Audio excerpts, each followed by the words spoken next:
Bonjour tout le monde. Je vous envoie un grand salut.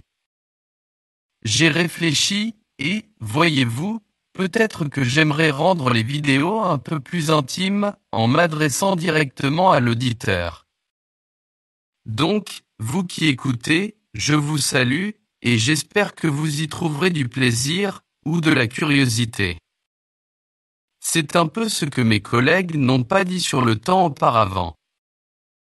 Mais c'est un sujet qui m'est particulièrement important, pour comprendre le fonctionnement de votre esprit, qui se trouve être l'univers entier. Je vais exprimer ma façon de le voir, de la manière la plus simple et la plus compréhensible possible. Là où vous êtes en ce moment, assis dans votre fauteuil, votre canapé, votre lit, ou en train de cuisiner, de faire de l'exercice, de la marche, ou profitant du paysage, tout en m'écoutant parler, le temps n'a pas besoin d'avancer. Ni de reculer. Vous êtes simplement en train de faire ce que vous faites. Cette situation que vous vivez avec moi en jouant en arrière-plan, n'est ni plus ni moins qu'une idée. Imaginons que vous peignez une image. Concentrez-vous et dessinez-la dans votre esprit. D'abord, dessinez l'environnement. Où se situe cette scène?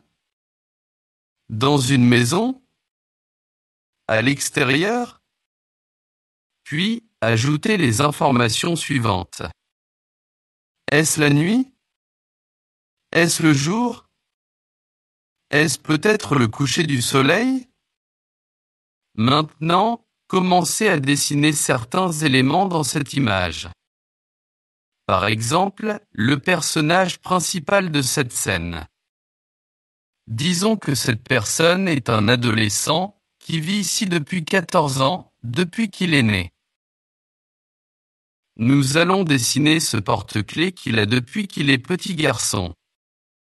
Et aussi cet ordinateur qu'on lui a récemment donné. Dessinons-le, également, en train de regarder un magazine.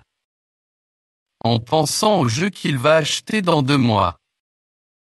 Vous avez maintenant votre image. Il y a un jeune homme lié aux lois du temps à l'intérieur. Il a 14 ans, et il doit attendre 2 mois, jusqu'à ce qu'il puisse acheter son jeu vidéo. Et il n'a pas toujours eu ce porte-clés et cet ordinateur. Chaque objet a été obtenu à une étape différente de sa vie. C'est ce que je vous dis ici, mais vous avez juste fait la même chose que vous faites tout le temps de toute façon.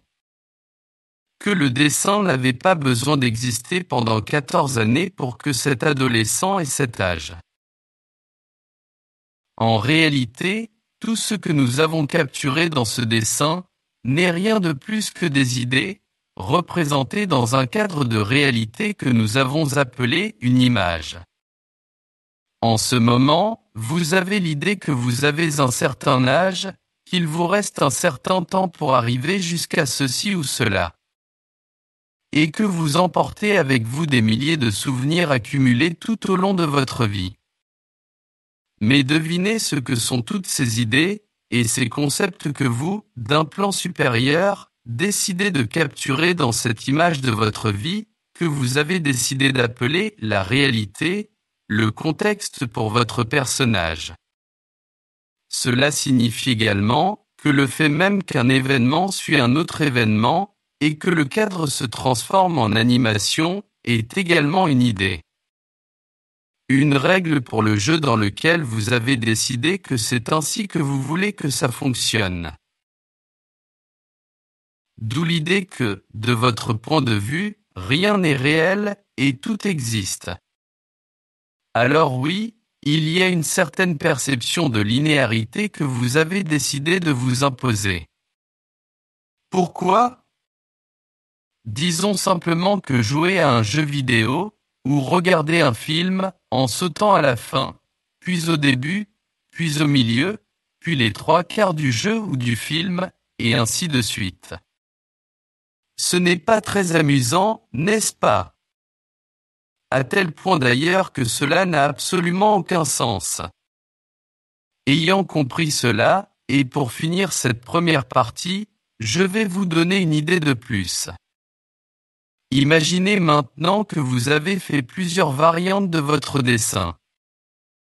Dans l'une, exactement la même chose se passe, mais à un moment différent de la journée.